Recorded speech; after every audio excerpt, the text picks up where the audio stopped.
isn't always. Oh, I see her coming. Do you want to come say hi real quick? I am going to wait for my attorney, Jessica Jackson, to request. Let me see. I don't even know Who am I saying hi to? That's nobody. There's a bunch of people. It's called Instagram Live. That's a phone. I know. Okay, Mommy, I'm charging my phone in. Yeah. And can Honey say hi? Yeah. Real quick. But wait, I gotta... I want Honey to say hi. Hold on. I gotta figure out how to add someone. I've never done this. How do you add someone? Okay. So I'm just waiting for Jessica Jackson to send me a request to split the screen with her. Honey, say hi. Hi. Okay, so basically I wanted to do an Instagram Live just to, do you guys see I like clipped in a little ponytail today? I wanted to do an Instagram Live because I know, oh, she said she requested. Jessica, are you watching? How do you request? I mean, how do you accept it? I don't see a request from you.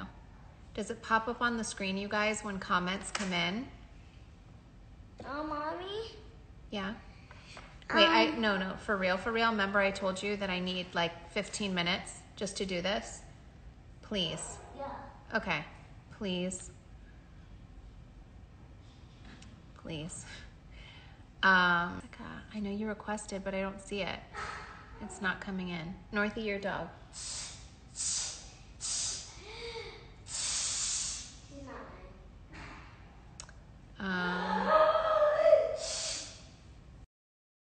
Okay. Well. Oh, I see Ariel. I saw Ty Dolla Sign. Hi. Okay, Ariel, since you're watching, how do I find someone and request someone? I mean oh, Chloe's on. Okay, someone's texting me. Scroll all the way to the top and to see her request. What do you mean? Scroll through the comments? Is it through the comments? Northy, your dog, for real.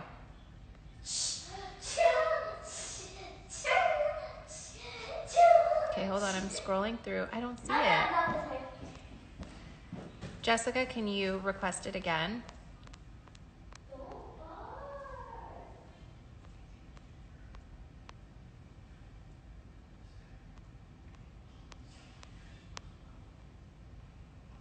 Sorry, guys.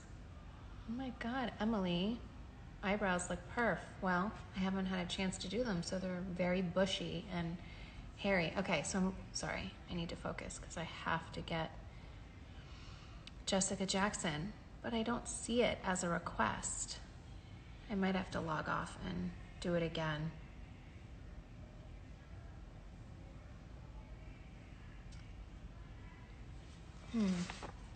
Well, that's what I'm gonna have to do. I'm gonna have to log off and get on again. Jessica, maybe can you leave me a comment?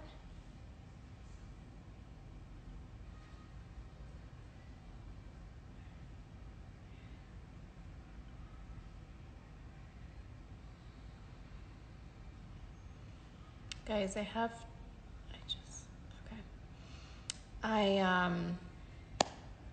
I've been filming our show today. And oh, my best friend Allison just texted. Our school just sent a notice that they're done for the year. Okay, so today I was filming Keeping Up with the Kardashians, and what we've been doing is we've been our own camera person and our own lighting people, and basically producing it all and everything through just using these tripods and little lights and shooting it ourselves and shooting everything that we've been doing at home while we've been quarantined. And so today I got up and I put on some makeup and I did my hair, and we set up a little confessional. I posted on it on my stories a little while ago today while I was trying to figure out through Zoom with our producers on the other end of how to really turn on the cameras and how to start filming. So this should be easy, but wait, how to go live with someone. Okay. Requests. I don't know how this popped up, but my God, there's so many. Okay, Jessica. There she is. Jess, it says unable to join.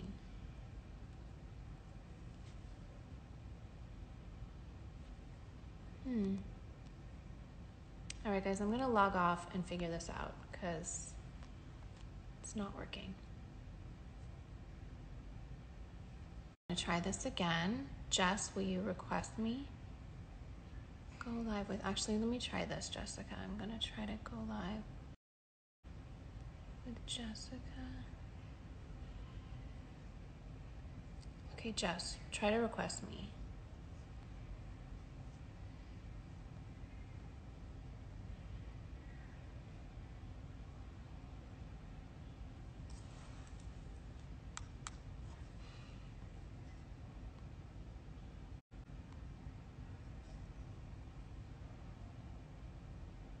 Oh, there you are. Gosh, Jess, it says unable to join. So annoying. I'm gonna screenshot it.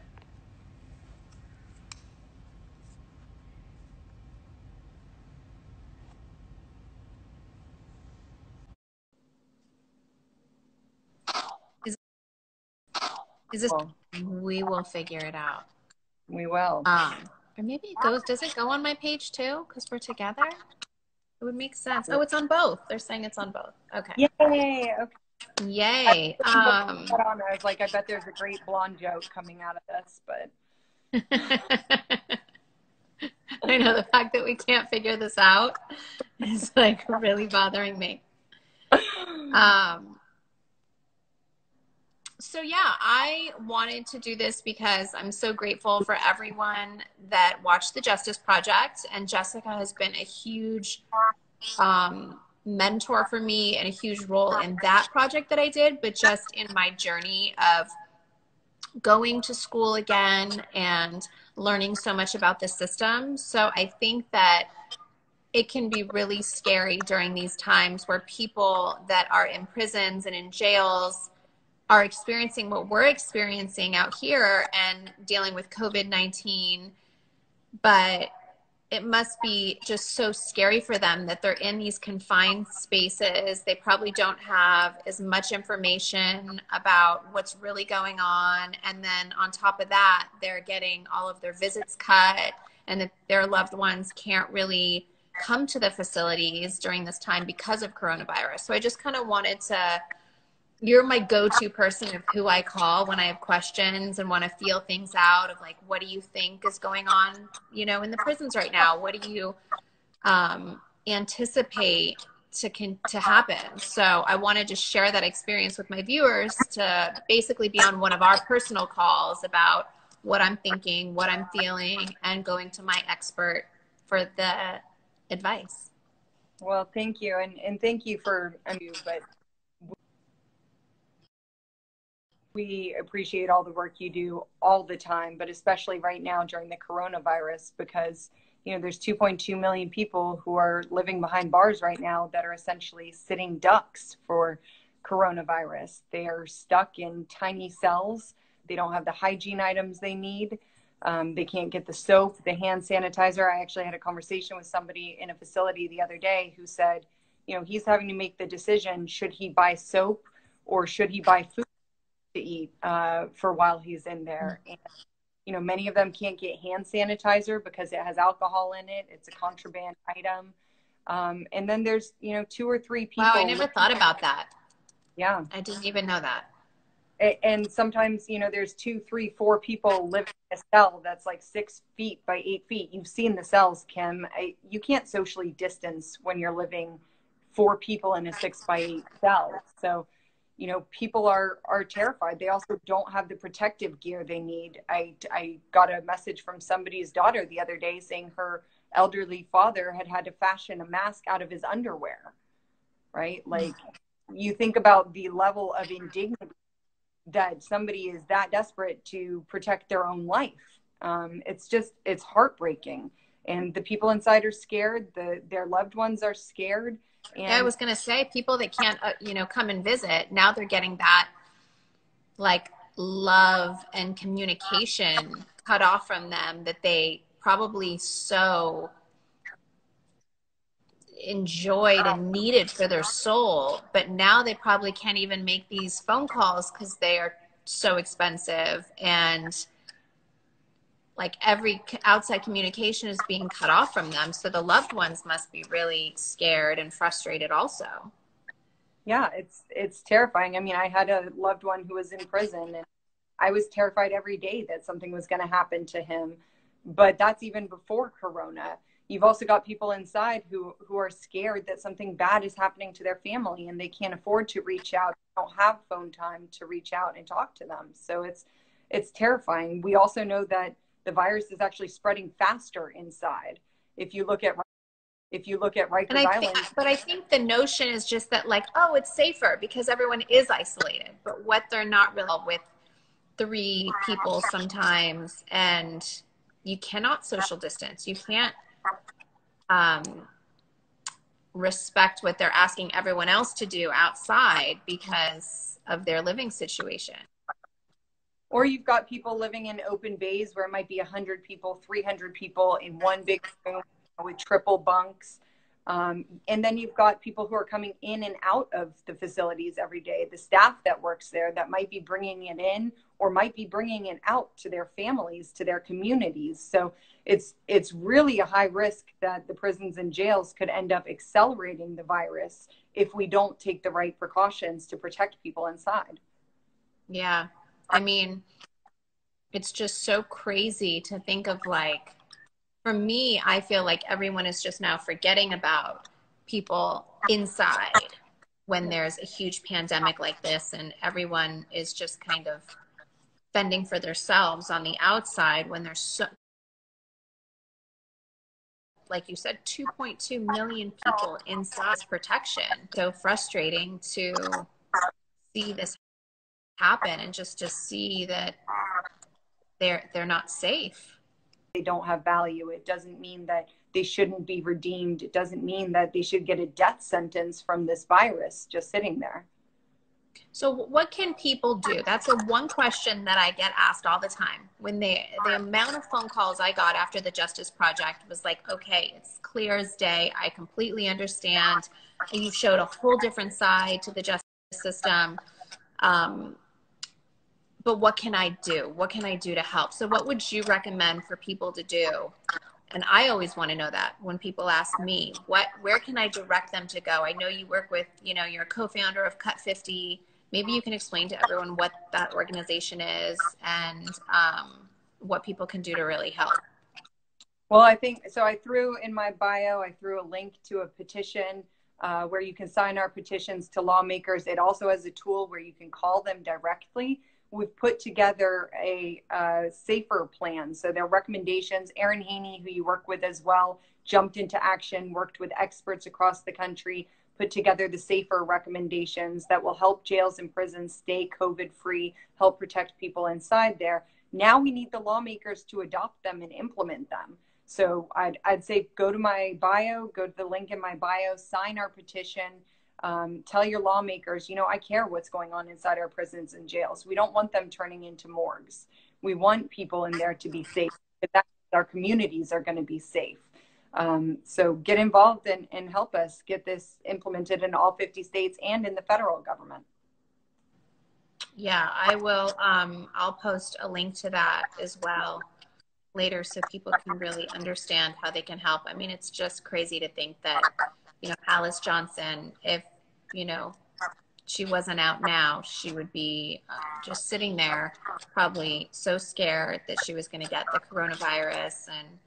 And it's just such a scary thing to think about. And I really urge everyone to listen to what Jessica said and sign these petitions, and that they help get all the laws passed and have all of the people that can make a difference. Really, I think it really puts the pressure on to step up and pay attention, not to forget about the people that are sitting in our prisons and jails that are scared just like we are.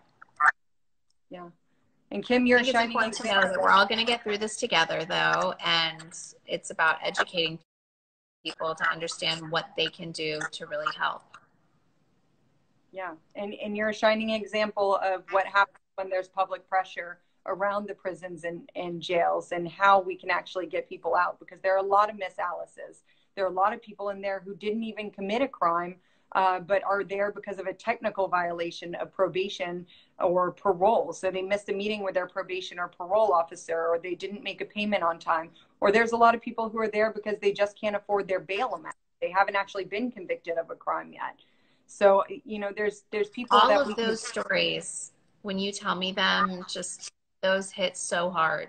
Just thinking of, I always tell people, once you get involved and once you get started in trying to figure out how to fix such a broken system, you get so overwhelmed because there's so much that is broken.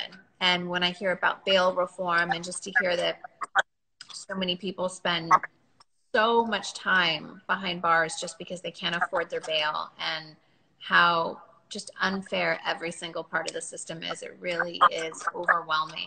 And so that's why I want to do whatever I can to try to help that. Thank you. Thank you, Kim, for using your voice to elevate this. Of course. Well, thank you for getting on the call with me. Are you doing okay? Kids okay? Kids are good. Hannah's studying from home, a little bummed that her Sweet 16 got canceled, but obviously there's a lot worse stuff going on in the world, so she understands. You studying away? I am. I'm hiding in every corner that I can get to sneak away and study. I'm going to put you on a call with my kids later so you can tell them that it's very serious, that mommy has to study, and to give me the space to do that, please. Yes, I will. I'll tell her. I saw North earlier. North, mommy needs to keep studying. The exam is coming up. She's quiet right now in my bathroom, so I'm going to let her be, and I can sit here and study afterwards and let her think that I'm still on our live chat, so she leaves me alone. That works. That works. Well, thank you, Kim, for taking the time and hopping on the live. Sorry about the technical issues, but I appreciate it. Of course. I'll talk to you soon. Bye, guys. Talk to you soon. Go to Jessica's page. I'll post her link.